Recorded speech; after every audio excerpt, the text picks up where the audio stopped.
Hello दोस्तों, मैं शादाब खान एक बार फिर आपके सामने हाजिर हूँ देश और दुनिया की बड़ी खबरों के साथ। प्यारे दोस्तों, अपनी आदत के मुताबिक मैं आप लोगों से यही कहना चाहूँगा, अगर आप चैनल पर पहली बार आए हैं तो चैनल को आप सब्सक्राइब करें, बेल आइकन का बटन ज़रूर दबाएं और हमारे साथ जुड़ जाएं। दोस्तों, चलते हैं खबरों की तरफ। तो सबसे पहले मैं आपको खबर देना चाहूँगा ट्रंप साहब को लेकर। ट्रंप साहब ने अपने आते ही पूरी दुनिया को हिलाकर रख दिया है और उस दुनिया के हिलाने में सबसे ज़्यादा जो हिल रहा है वो हमारा देश भारत है। हालांकि उन्होंने जो नियम और कानून बनाए हैं वो पूरी दुनिया के लिए बनाए हैं। जो कानून उन्होंने बनाया है कि 20 फरवरी के बाद जिस भी बच्चे का जन्म अमेरिका के अंदर होगा उसको सिटीजनशिप नहीं मिलेगी, ग्रीन कार्ड वहाँ का नहीं मिलेगा। इस चीज़ को लेकर पूरी दुनिया में हलचल मचने वाली बात है, क्योंकि तमाम सारे लोग अमेरिका इस लालच से जाते हैं कि उनको वहाँ की सिटीजनशिप मिल जाए। अब बताया ये जा रहा है कि वहाँ पर जिन माँओं की डिलीवरी मार्च के महीने में, अप्रैल के महीने में होने वाली थी, जो माएँ 6 मंथ्स प्रेग्नेंट हैं, 7 मंथ्स प्रेग्नेंट हैं, वो माएँ भी ये चाहती हैं कि उनकी डिलीवरी 20 फरवरी से पहले हो जाए और उनका बच्चा अमेरिका के नागरिकों में रजिस्टर्ड हो जाए। अब इन लोगों के बारे में सोचिए, दोनों तरफ से सोचने वाली बात है। एक तो ट्रंप ने लगभग 150 साल पुराने नियम को एक ही झटके में आते ही शपथ लेने वाले दिन बदल दिया है, और दूसरी बात उन माँओं के बारे में सोचिए, उन पेरेंट्स के बारे में सोचिए जो अपने बच्चे को वक्त से पहले जन्म देना चाहते हैं। ये कितनी घटिया सोच वाली बात है। एक बच्चे के लिए माँ 9 महीने तक दर्द सहती है, परेशानियाँ सहती है, और उसके आने से पहले उसके मन में बहुत ज़्यादा प्यार होता है। अब वही माँ ये चाहती है कि मैं अपने बच्चे को 7वें महीने में, 8वें महीने में या 6वें महीने में जन्म दे दूँ। ये सोचने वाली बात है। इन लोगों को ऐसा अमेरिका में क्या मिल रहा है। वहाँ पर एक डॉक्टर हैं जिनका नाम है डॉक्टर रामा, जो न्यू जर्सी के एक मैटरनिटी हॉस्पिटल में काम करती हैं। उन्होंने ये कहा है कि जो महिलाएं यहाँ पर सबसे ज़्यादा सी सेक्शन के लिए आ रही हैं, सी सेक्शन जो होता है वो नॉर्मल डिलीवरी से अलग हटके ये होता है कि बच्चे में अगर कोई समस्या आ जाती है तो पेट को काट के जो बच्चा निकाल देते हैं उसे सी सेक्शन कहते हैं। उसके लिए सबसे ज़्यादा जो महिलाएँ आ रही हैं वो भारतीय महिलाएँ हैं। उनकी डिलीवरी अगर मार्च लास्ट मंथ में होनी है, स्टार्टिंग अप्रैल में होनी है, वो अपनी जान का रिस्क लेने के लिए तैयार हैं, अपने बच्चे की जान का रिस्क लेने के लिए तैयार हैं, और ये चाहती हैं कि उन्हें वहाँ पर सिटीजनशिप मिल जाए।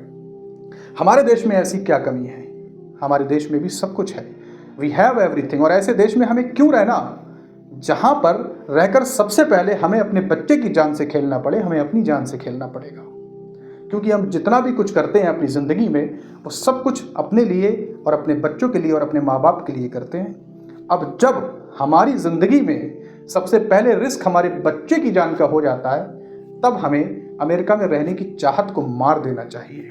लेकिन ऐसा ना करने के लिए भी बहुत सारे लोगों की भीड़ वहाँ पर हॉस्पिटल में लगी हुई है, और वो ये चाहते हैं कि उनको अपने बच्चे को जन्म 20 फरवरी से पहले देना है। दोस्तों, आप कमेंट बॉक्स में ज़रूर बताइए कि आप ऐसे लोगों के बारे में क्या कहना चाहेंगे। अब हम बात करते हैं हमास और इजराइल के बीच चल रहे युद्ध को लेकर। सीज फायर हुआ है, उस सीज फायर पर तमाम सवाल ये उठते हैं कि आखिर वो इजराइल जो ये चाहता था कि मैं गाज़ा के लोगों का खाना पीना बंद कर दूंगा, उनकी ज़िंदगी से पूरी तरह उनको जो है आजिज़ कर दूंगा, हमास को निस्तनाबूद कर दूंगा, इस दुनिया से उसका नाम मिटा दूंगा, आखिर वो इजराइल क्यों मान गया इतनी जल्दी, सिर्फ 15 महीने के युद्ध के बाद? हालांकि इस युद्ध का टाइम बहुत लंबा हुआ, 15 मंथ्स, क्योंकि जिन लोगों ने इसको 15 महीने तक सब्र किया है, झेला है, ये उनसे पूछा जाए कि ये 15 महीने का वक्त उन्हें कैसा लगा है। क्योंकि हम लोगों ने तो दूर से बैठकर सिर्फ तस्वीरें देखी हैं और उन तस्वीरों पर अपना अफसोस जाहिर किया है, और जिन लोगों के सर के ऊपर ड्रोन उड़े होंगे उनको कैसा लगा होगा ये तो वही बता सकते हैं।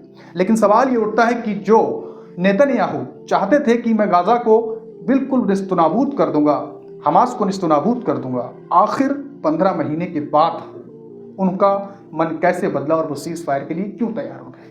इसके पीछे दोस्तों बहुत सारे राज हैं जिनका पर्दाफाश हम आज आपके सामने करेंगे।